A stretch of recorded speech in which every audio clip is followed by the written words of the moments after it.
Hello artists, welcome back to art class with Mr. Mazer. This week we are going to be creating a Southwestern style sunrise sunset, and we're going to be painting some cactuses on top of that to show depth. So what you're going to need is a paper, some markers, a bowl of water, and a brush. It's not really necessary for you at home, but if you do have that, it'll work. A little bit of masking tape and something black. At school we're going to be using black paint, but you could use a black marker. A Sharpie would work as well, or even black ink probably. So let's get started. So at school we're going to be doing it on a small half sheet of paper. I'm going to show you a really fun way to get a nice crisp line and create a very straight, even border using masking tapes. That's what we're going to do. We're also going to have a little sheet underneath because of the technique we're doing. The marker is going to get wet and it may bleed through, so make sure you have a paper underneath, especially if you're doing this at home, because you don't want to get any ink or stain on any tables at your house. So to start, we're going to put the masking tape on. So I'm going to go and create a border. So I'm going to use the edge of my paper as a guide, and I'm going to put it maybe just like a tiny little bit past the edge there. And I'm going to smooth that down on the edge. I'm going to leave the top part a little loose though. That'll make it easier for me to peel off later. So I'm going to do that to all 4 sides of my paper. And I'm just going to leave that same distance. I'm going to try and match that on all 4 sides. And this is just a cool effect to create a nice white border with an even line.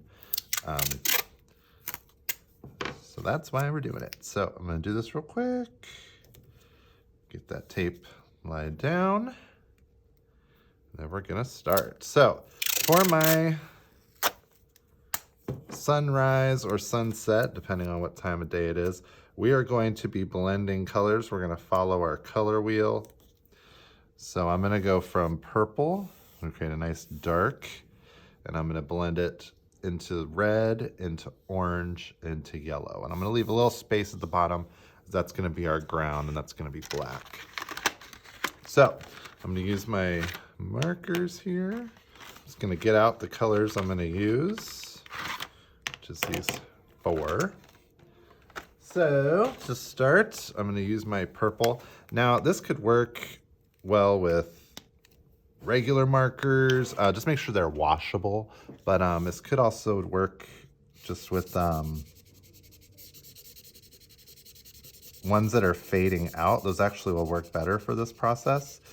So starting with the purple, and I'm going using the side of the marker so that I can cover a lot of space really quickly.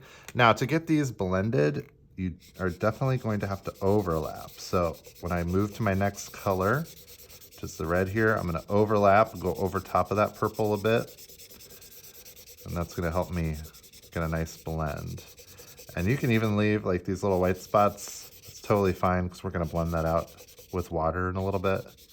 But do make sure that you overlap those colors to create your blends. All right, so I'm going to blend my red into orange here.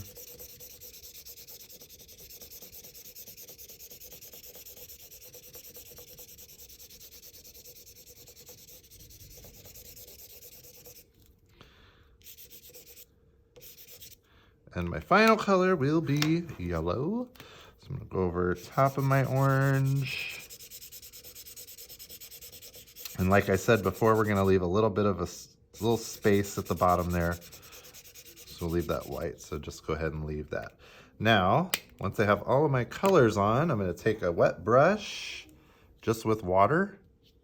Go over top of that. That's going to loosen up the ink from my marker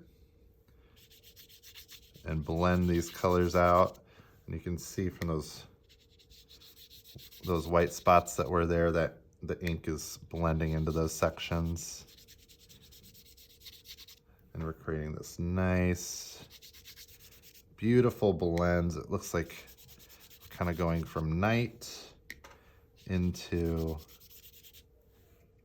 a nice little sunrise or sunset. If you've ever been to West Texas, New Mexico, Arizona, you see that yellow-orange really dominates the landscapes there. So that'll create a nice, realistic blend there.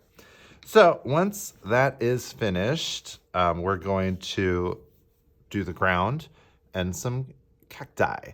So I did, if I can show you on my computer here, I did a quick search. I did cactus silhouettes, and I pulled and focused in on this one because those cacti seem to look very realistic to me. You just want to choose some that aren't real fat or cartoony looking.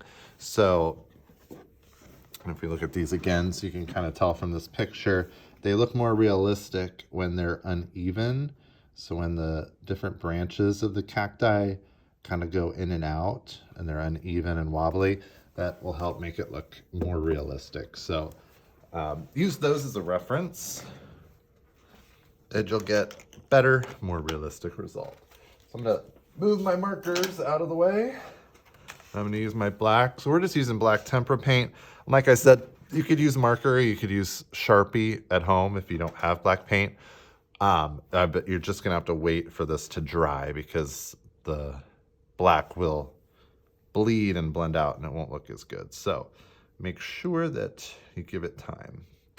Now, I'm gonna start with my ground. So I'm gonna wipe my brush off here, dip into my paint. Now, I want to make sure that my ground is not perfectly flat because again, kind of like the cactus, it's gonna look more realistic if the ground, is a little bumpy or maybe goes up on one side and down on the other. So make your ground just a little bit uneven and that'll help make it look realistic. So I am going to, this is a little bit wet still, so I'm gonna dab it just to get it a little drier. Yep. And I dipped in the black there, but I'm gonna show you what you can do to fix that in case you have that happen to you. So I'm gonna start with one cactus. So I'm gonna start with the main branches of it. And I'm gonna try and go through that little mark that I made so it looks intentional. So there's my first cactus. And you can see how the edges are getting a little blurry and rough there. So you do want to wait a little bit, either dab it, blow on it, give it maybe 5 minutes so that that can dry. So I'm going to play around a little bit with space. So I have one cactus here. It's kind of medium sized. So I'm going to do one. This one's going to be probably pretty far away. So it's going to be very small. It's going to be way out in the background.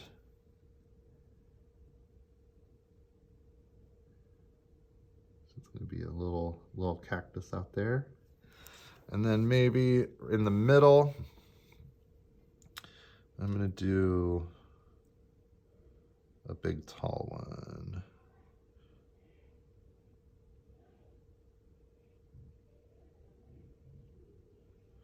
And so this one's going to be very close to us. Just like that. And they generally, like most trees, most plants, they'll get wider as you go towards the bottom. So you may want to like widen them out a bit. And if you want to get really detailed, especially with these kind of in here, you can even do those little spikes that are on them. You can add those very carefully. Just gently touching with your brush. You can get those little sharp needles kind of poking out. That could help make it look realistic. Hold that up, you can see it better. So you can add those little spikies on there to have a realistic looking cactus. Now the final step is we're going to peel this tape off. So I'm just gonna do it real slow, and you can see how that gave me a nice, perfect edge. So it looks like a nice professional work of art. I get that nice clean edge. Gives a very good professional artist look to it. And you want to make sure you're careful with that tape because it might be wet there. And you don't want to drag that through your painting or get that on anything. Once we get that peeled off, then we are finished. And you have your beautiful Southwestern Landscape. So I hope you enjoy that. I hope you have fun with it. You get a good result and have fun making your little cacti. We'll see you next time.